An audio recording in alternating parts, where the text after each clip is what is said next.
Sometimes system audio just wrecks my asshole and we have to refilm an entire video we've already done once because audio content and presettings on your computer just fuck up.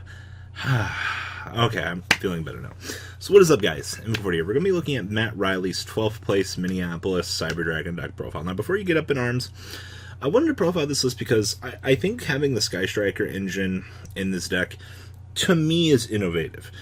Just kind of seeing where my local player Duran was taking the deck, seeing the deck on a higher scale, kind of gives people the ability to kind of contrast things. Something I want to point out though before we start here: regional season is back in full effect. If you, your friends, anyone else do anything interesting with any deck list this season, feel free to send it on over to my Facebook page, my personal Facebook. You know, I love producing content with this.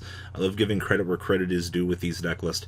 And I think it's really cool getting the chance to just kind of read through matchups, kind of see what was going on with the players and things like that. I have a really interesting Spiral deck list for you guys tomorrow that ended up X2 at an event.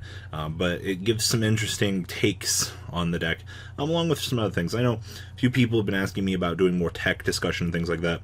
Well, the deck profiles kind of cover that. So, kind of something to talk about there. But anyway, digging on into Cyber Dragons. Now, I've seen some interesting theories with this. I think 43 is really weird, and Matt was talking about that at the end of his report, that he would try to slim down the deck a little bit with some things. So we'll talk about that when we get to the initial review here. So anyway, triple copies of Ash Blossom. Nothing real too spicy to say about this. This is honestly mandatory. You're not playing any other hand traps, and you're playing a Ghost second deck besides Impermanence, so, I mean, kind of take your poison where you can get it. Triple Cyber Dragon, this is the key to your deck, along with this guy, being able to clear off both extra monster zones. Pretty fucking adorable. I didn't actually think that we would start seeing this card being broken anytime. Oh, wait, Gokis are a deck. That's right. Triple Cyber Dragon core, searching for Rev System or Emergency is really good. Honestly, one of the best cards that this card can help you get is Eltanin. Eltanin is so bonkers. I know a lot of people have kind of steered away from this card, like talking about wanting to sign it. A few other people just kind of go with the brick factor that it is. But to be perfectly honest with you, I think that the advantage that this card does for you in the game is absolutely too strong. So it's kind of something to understand that having access to this is really good. Triple copy of Hertz. Honestly, being able to add another Cyber Dragon or make this card's level become 5, both are pretty good effects. This card's actually really good. A little bit better than I thought it was going to be. And then one copy of Veer, being able to, when Cyber Dragon comes out, bring this guy on out too. It's also pretty good. And then Eltanin. You'll see in the report here that this card's pretty bonkers at what it does. And of course, triple copies of Galaxy Soldier, very, very key to your strategy, like making Infinity, right? And then we have triple Called by the Grave now. In decks that want to go second, I think Called by the Grave is becoming more and more of a staple. I think this card blows, but if your opponent produces an extra link and uses Goblin, this is just an example, you can Call by the Grave, take out the other Goblin. Just kind of depends on the extra piece that your opponent leaves in the graveyard for you. I know it's not always going to come up, you know, but it's something kind of cool that you can use Called by the Grave for. Turn off the Goblin protection. Triple copies of Cyber Emergency. Eltanin. 2 Repair Plant. 3's too much, I feel. It's just fine here. Also, searching for Rev System's pretty good. Rev System, summoning a Cyber Dragon that can't be destroyed by card effects is pretty good. I think that the value that this card creates is honestly a little bit underwhelming, but it is very much a good card. Then we have Triple Machine Duplication. He does talk about later in his report that this card doesn't kind of get him the mileage that he expected it to. I understand that this card is very good. I know a lot of other people are going to feel the same way too, but at times this card can kind of fall short. Alright, now for the Sky Striker engine. This is the interesting part of this deck. He's playing one copy of Afterburners, just searchable destruction. I think a lot of people might overlook what this brings to the table for this deck, but that searchable destruction is actually really good. I mean, look at the amount of spells you play that you should be resolving.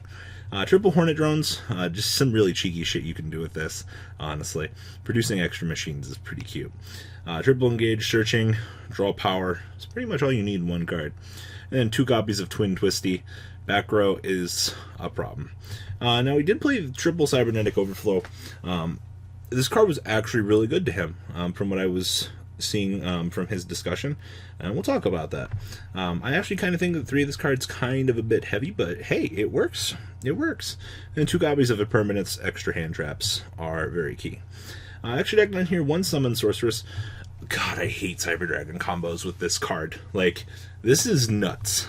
1 copy of Shizuku, 1 Kagari, 1 Hayate, 1 Cleaford Genios, 1 Link Kuriboh, 1 Gryffindor, 1 Zeger, 2 Nova, 2 Infinity, 1 Durandal, 2 Mega Fleet.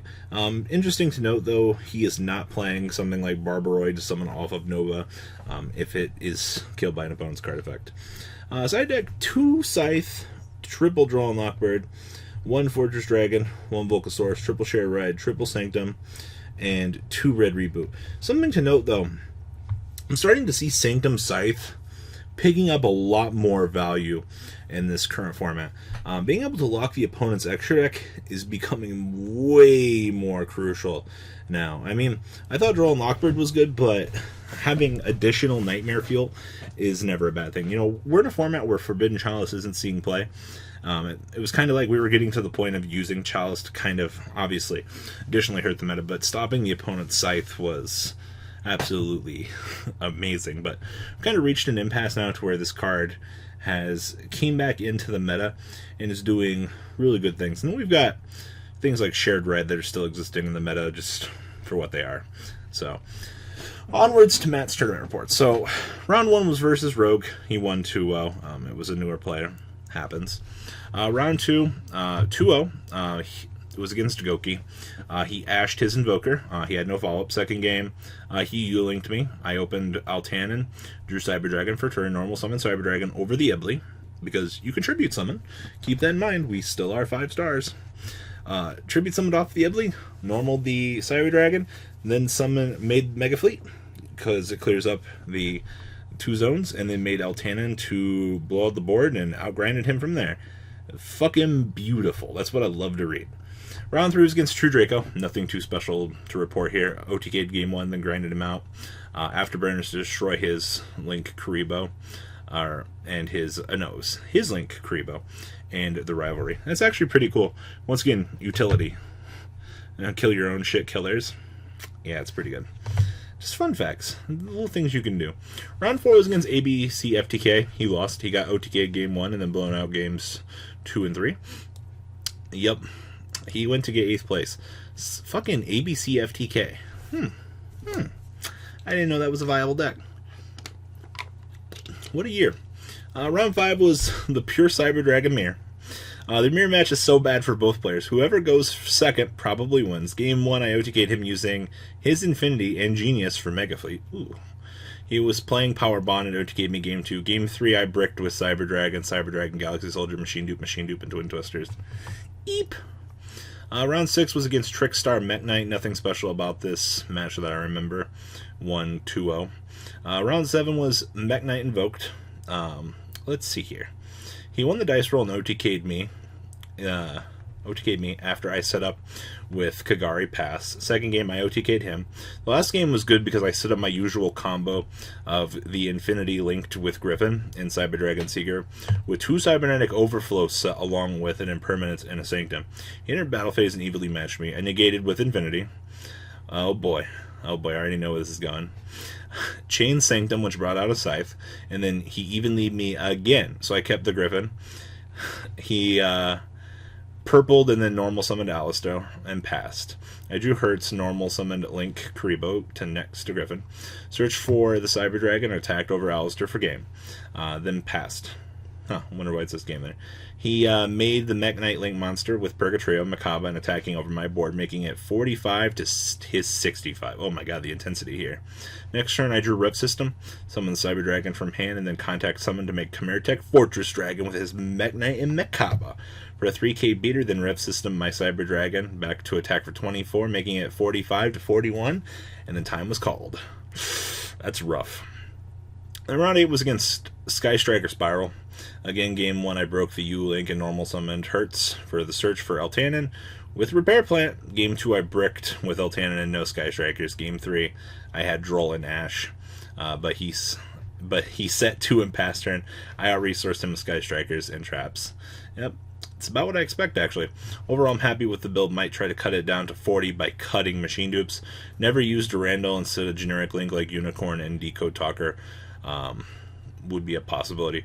Wouldn't have played Red Reboot, but instead the last Twin Twister and the Machine Kaiju. I'm actually shocked to see he wasn't playing the Machine Kaiju, but just more room. So this is the 12th place list for Matt Riley. Please leave a comment down below. Tell me what you guys think about the list. And guys, I'm out. Deucerino. The ride never ends, guys. Make sure you enable those notifications to get the latest videos that are being posted on this channel. Make sure you guys check out VanCole40 for my Cardfight Vanguard channel. And join me and House of Champions on the Zodiac Duelist TV Twitch stream. We'll be interacting with our audiences. And please check out No Limit Gaming and LGTCG.com for the cheapest trading cards on the market. Thanks for watching, guys, and please have a good day.